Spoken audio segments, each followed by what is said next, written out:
What's up YouTube? Welcome back for another video. Today I'm going to go through what we like and don't like about the new 2021 Ford Bronco.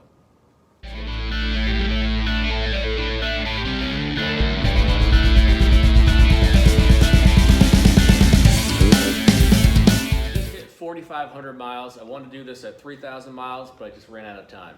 So I figured this would be a good time to do a video on what we like and don't like about the Bronco. So at 4,500 miles, we've had it off-road, we've had it on some road trips, around town driving, which is what we mostly do with it. And I can't complain about it at all, to tell you the truth. I really love the Bronco. Truth be told, I'm a Bronco fan, I'm a Ford fan. I have a F-150, I have the 69 Bronco here behind me, and I've had a couple of Fords in the past. So I'm not an anti-Ford guy, so of course I'm slightly biased, but it is what it is. I'm going to show you the first thing I don't like about the Bronco right here before we even get started. And it's right here. Watch this. Ready?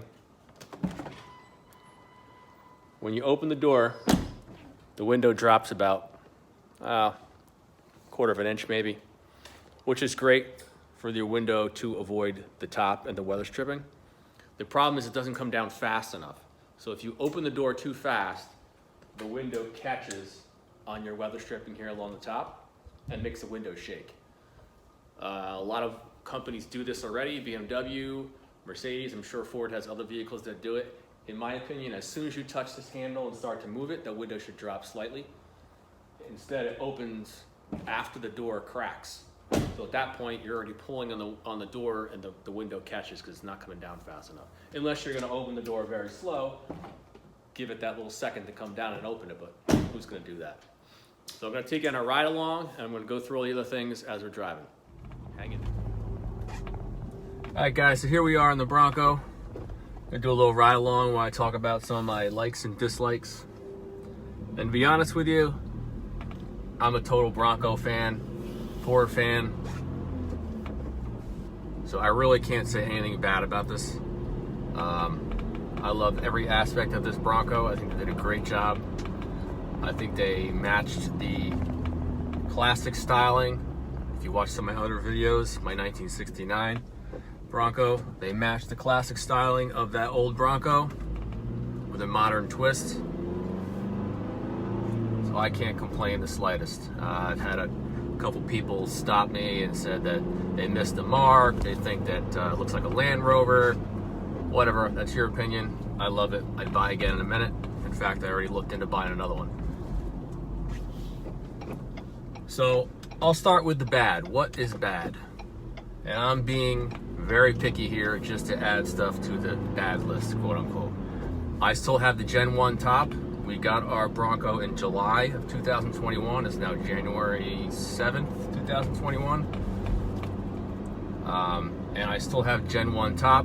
I did get the letter from Ford saying that the Gen 2 top was available for me to call the dealer. I have until September of 2022 to take advantage of that, which I will, most likely. But I've had no problems with the Gen 1 top, basically. And I'm in no rush to get it. Maybe it'll tweak a little bit more by the time I get mine and work out any other kinks. So the only problems I've had with the top, I'll stop talking here in a second and maybe you'll be able to hear it. Right over top the driver's door here, the driver's side, it pops and squeaks. Maybe it's just this setting, it needs to be tightened up. But it's kind of annoying. Doesn't do it anywhere else in the top, just above the driver's area.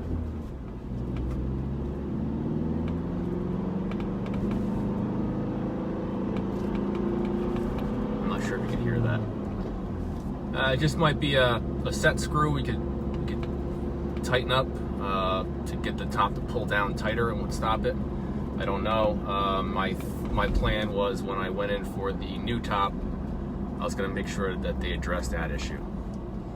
Otherwise, I don't have any of the delamination, the complaints about snakeskin appearance. If it has it, I'm not noticing it, and I don't really need to complain about it. Top. One other thing with the top, if you watched my channel before, I have the video on the leak. It wasn't actually the top, it was a bolt that goes through the weather stripping along the windshield channel, and it's stripped out. Not really acceptable, but I put some silicone on it. Has not dripped or leaked a bit since. I'm not sure if I'm even gonna bother complaining about it when I take it in for the new top. What are they gonna do with the stripped out hole? Probably what I already did, put silicone on it. So that's my only top issues. Other thing I can complain about, my voice commands when it's not connected to my phone or the Apple CarPlay don't work. Hasn't worked since I got it. I'm pretty sure it's supposed to have it because the salesman tried to connect it and I could tell it wouldn't connect, and he was kind of embarrassed and he scooted past it and moved on to something else because he couldn't get it to work right. Again, I'll have that addressed when I take it in, either for the first service or the top. While I'm on that, we'll talk about Apple CarPlay. Works awesome, wireless. I have it in my F-150. It's got to be connected with a cord. This is all wireless. Although it works great if you want to use it.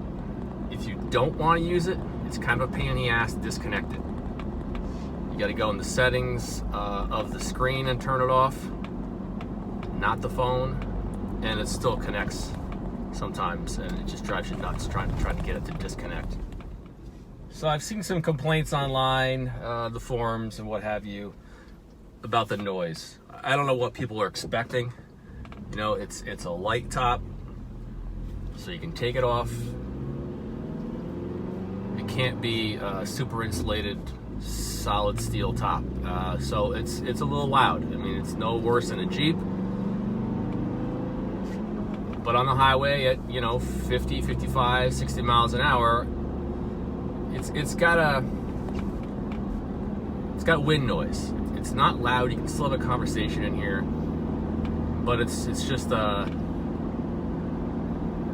a noise, like going through a tunnel. You know, it's kind of a annoying hum. But you turn the radio up a little bit, you don't even notice it anymore. And the more you drive it, the more it goes away. You don't even notice it. So that'd be the only dig I could give the noise at the top, besides the popping. So what's good? Honestly, everything. I can't complain one bit. Like I said, I'm being picky by giving it negatives. If you watched any of my other videos about the Hill Start Assist, it's awesome.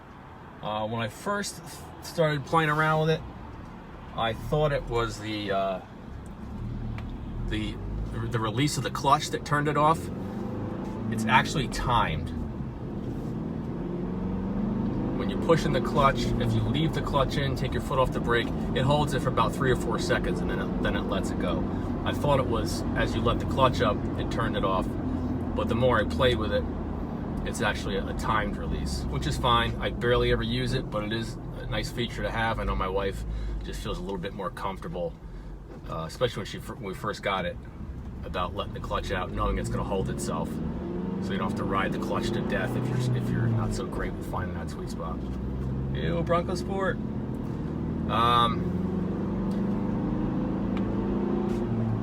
I've had it off roads several times. Nothing crazy like Utah trails, just local Northeast trails.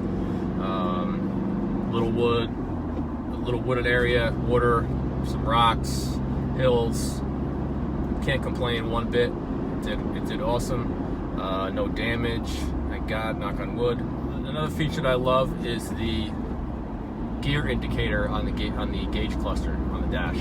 I'm sure most modern manual transmissions have it. I haven't had a manual since '99 at a Mustang GT, which didn't have it. I don't know, so I don't know what vehicles have it these days and which vehicles don't. This has it. It's awesome. It helps as you're going along, like I am now, talking and not paying attention so much to what gear I'm in, just to glance down and say, oh yeah, I'm in fourth. You know, as you downshift to come to a stop sign or a traffic light. definitely a helpful feature. I know I had some questions on my other videos. Does it have rev match? No, it does not have rev match. If you don't know what that is, when you push on the clutch, instead of a typical manual rev match, you blip the throttle as you push the clutch in. It helps the RPMs stay up as you shift into the next gear. There are cars like the Focus RS that do that automatically. This does not do that. And on that same note, this is not a sport gearbox. This gearbox is awesome. Gut rag, I think, right? It's called. It's nice, it's solid, but it's not a sports car gearbox. If you're accelerating and hammering through the gears, it's not going to shift as fast and find that next gear like a Mustang does. Although I can't complain about it, it is not. It's not a sports car gearbox. So if you're expecting to get a manual transmission and be able to hammer through the gears like a sports car, it's not built for that. It doesn't drive like that. Some little things, little things I didn't notice at first, but I really love. Believe it or not, there's a nice shelf underneath of the 8-inch display that you rest your fingers on as you touch your keypad on your touch screen. Helps you from bouncing all over the place trying to find the button you're trying to hit on your touch screen. Just little things like that just make it, you think this is nice, this is cool. Another feature that I love, all 4 windows have the one touch up and down. It's not an option, it's standard. That's super cool, in my opinion at least. So I'm gonna put it in sport mode right now, which is what I'm gonna talk about next.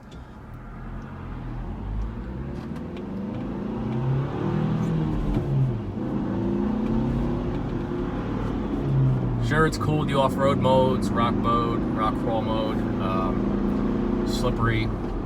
It automatically adjusts the traction control, may turn on your rear locker. There's plenty of videos on that kind of stuff. I don't need to beat that to death. But to me, sport mode is where it's at. So with that sport mode, you can definitely feel the difference in the throttle response. When you upshift, push in the clutch, get back on the gas, it's definitely more responsive right there. Whereas in normal mode, when you upshift and get back on the gas, if you don't give it enough gas, it's kind of a sloppy upshift. Whereas with the sport mode, throttle is right there. Otherwise, I don't really think there's much difference with the sport mode. You know, your gauges change. The little S goes up in the corner for sport. The tack line is changes to red. There's actually 2 tack lines. There's one over the speedometer number, and there's the actual tack one. So the one over top of the speedometer changes to red, or usually it's blue. But if I'm not worried about gas mileage, you know, if I'm not on a trip or something, I tend to put it in sport mode. It's just more fun to drive it. Of course, I only run premium in this, just to get that extra little bit of horsepower out of it. You know, it jumps up to 300 horse with the premium, and you can definitely tell a difference with the premium fuel. Other thing I want to talk about is just ride and handling and engine power. 2.3, I was a little bit leery on getting. Definitely would not hesitate to get it again. I can't speak for the automatics. I haven't driven one with the automatic, but with the manual transmission, the 2.3, it's just a blast to drive. There's plenty of power, whether it's because the vehicle's on the lighter side or what, but can't complain about this 4-cylinder at all. It is awesome. The ride and handling, ride's awesome. If you've ever driven in a Jeep on the highway, wanders a little bit, especially in a windy day, windy conditions. Not this. Track's nice and straight every time.